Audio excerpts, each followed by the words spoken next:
Ang kwento po natin ngayon ay nangyari sa lugar na binansagan nila na the land of the dream weavers, ang South Cotabato. Tulad ng ibang mga probinsya sa ating bansa, ay mayaman din ang South Cotabato sa kanilang mga pinagmamalaking tourist destinations tulad ng Absiking Waterfalls, Bunga Spring, Kalaha Cave, Mount Matumtum, Sanchez Peak, Taal Falls at marami pang iba. Kilala din ang lugar sa kanilang dinadaos ng mga festivals gaya ng Kulitangtang Festival at Lemlunay Festival. Noong 2019 ay isang kasong pinag-usapan sa social media at maraming pahayagan. Ito ay ang naging kamatayan ng isang 16 years old na dalagita na natagpuan sa isang irrigation canal sa bayan ng Banga sa South Cotabato. At mas naging controversial pa ito nang mapatay ng mga pulis ang sinasabing person of interest dahil sa sinubukan umano nitong manlaban. Samahan niyo po akong balikan ang naging masakit na kamatayan ni Barbie Inocencio.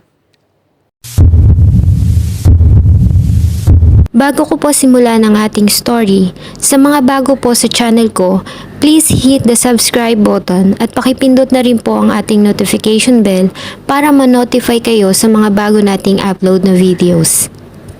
December 4, 2019, nang pasado alas 2 ng hapon, ay nakatanggap ng report ang Banga Municipal Police Station tungkol sa natagpuang katawan ng isang babae sa irrigation canal sa Purok Bagong Silang, Barangay Punong Grande sa Banga, South Cotabato. Nang magtungo doon ang mga pulis ay marami ng tao sa lugar. Dito ay dinatnan nila ang isang puting sako sa gilid ng irrigation canal. Laman nito ang wala ng buhay na katawan ng isang babae at nakagapos ang mga kamay at nakadamit ng uniform ng Notre Dame School. Ang nasabing biktima ay kinilalang si Barbie Inocencio. Nakipag-ugnayan ang tanggapan ng kapulisan sa mga soko para sa autopsy ng katawan dahil sa wala silang nakitang bakas ng mga sugat sa biktima.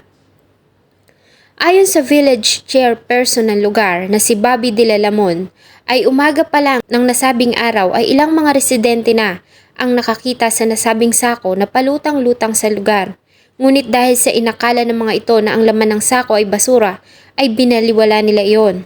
Hanggang sa mapansin ng isang lalaki ang paris ng mga paa na lumabas sa nasabing sako.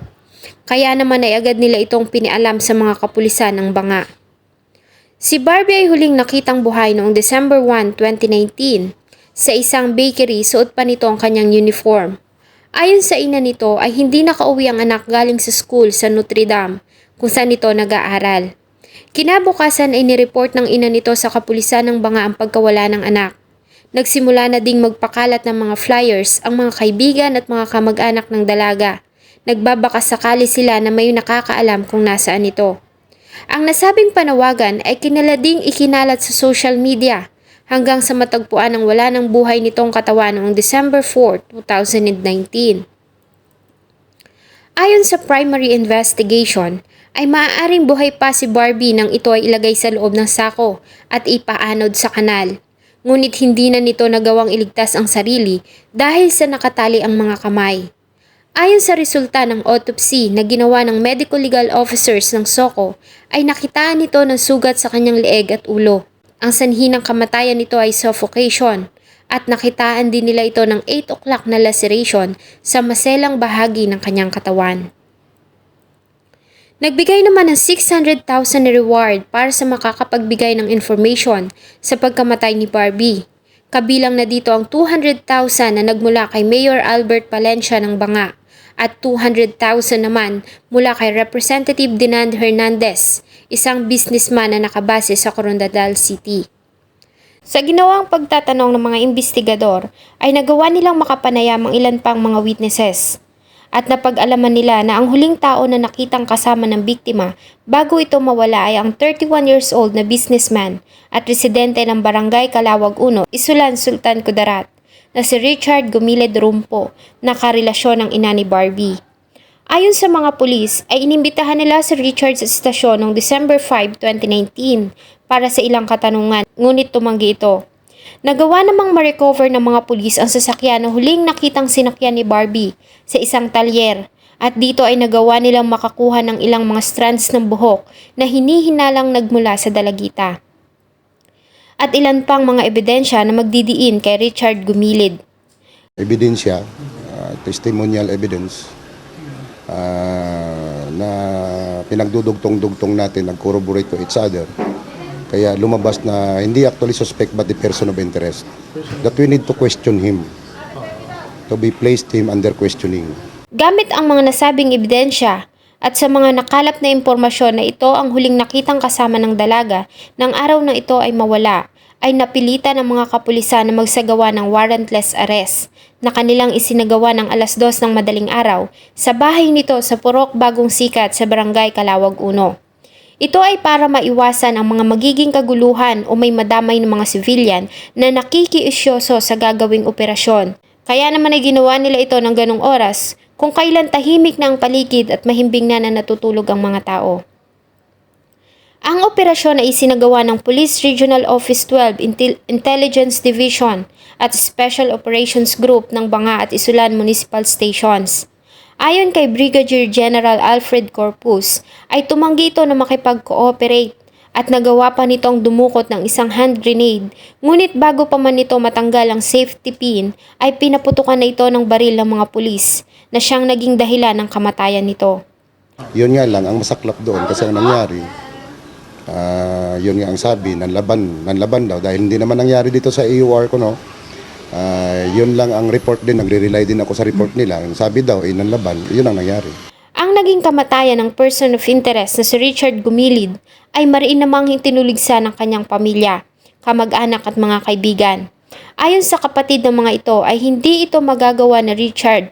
Huli umano itong pumunta sa bahay nila Barbie para kunin lamang ang sasakyan nito at matapos noon na hindi na ito umalis ng kanilang bahay.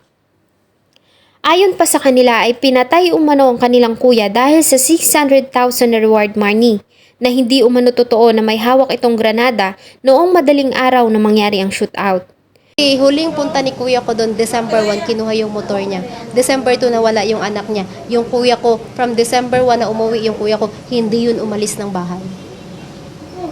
Witness po talaga kami doon lahat. Kahit sabihin nila na pinagtatakpan namin yung kuya ko, wala kaming puso. Alam ng Diyos. Kahit mamatay pa ako ngayon kung nagsisinungaling ako, alam na. Isa pa sa mga naging controversial ay may ilang usap-usapan ng kumalat na may kinalaman ng ina ni Barbie sa naging kamatayan ng anak at sinabi pa na ito umano ay nagdadalang tao at dinala ng kanyang ina para ito ay magpalaglag. Ngunit ang nasabing aligasyon ay madiin na pinabulaanan ng mga investigador. Kalat na gano'n na the mother is one of the suspect, no? Actually, yun yung nakakalungkot dahil ang victim, siya pa ngayon yung lumalabas na, yun nga, agrabyado na nga yung tao, the state of misery. Pagkatapos, binubombard pa natin ng ganitong. Mariin namang tinuligsa ng pamunuan ng Notre Dame ang naging kamatayan ni Barbie Inocencio at mabilis din na kumalat sa social media ang kanyang mga larawan na may nakasulat na mga katagang Justice for Barbie. Si Barbie ay inihatid sa kanyang huling hantungan noong December 17, 2019. Hanggang ngayon ay hati pa din ang opinyon ng mga tao tungkol sa naging kamatayan ni Barbie. Ngunit naniniwala ang marami na walang ina ang gagawa ng bagay na ikapapahamak ng kanyang anak. Kung ano ang katotohanan ay tanging Diyos lamang ang nakakaalam. Paano pong ginawa nila sa anak ko?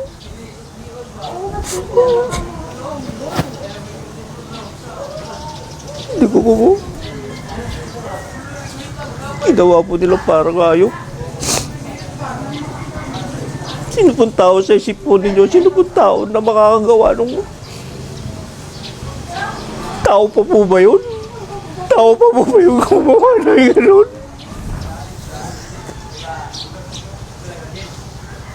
Tapos ang masama nito, na kumakalat sa kanya.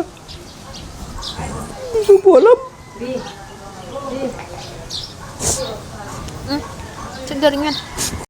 Ang kaso ni Barbie Inocencio ay isa sa mga naging dahilan kaya naman muling pinag-usapan ang kasong kamatayan sa Senado noong 2020 dahil sa naging brutal at hindi katanggap-tanggap na sinapit nito.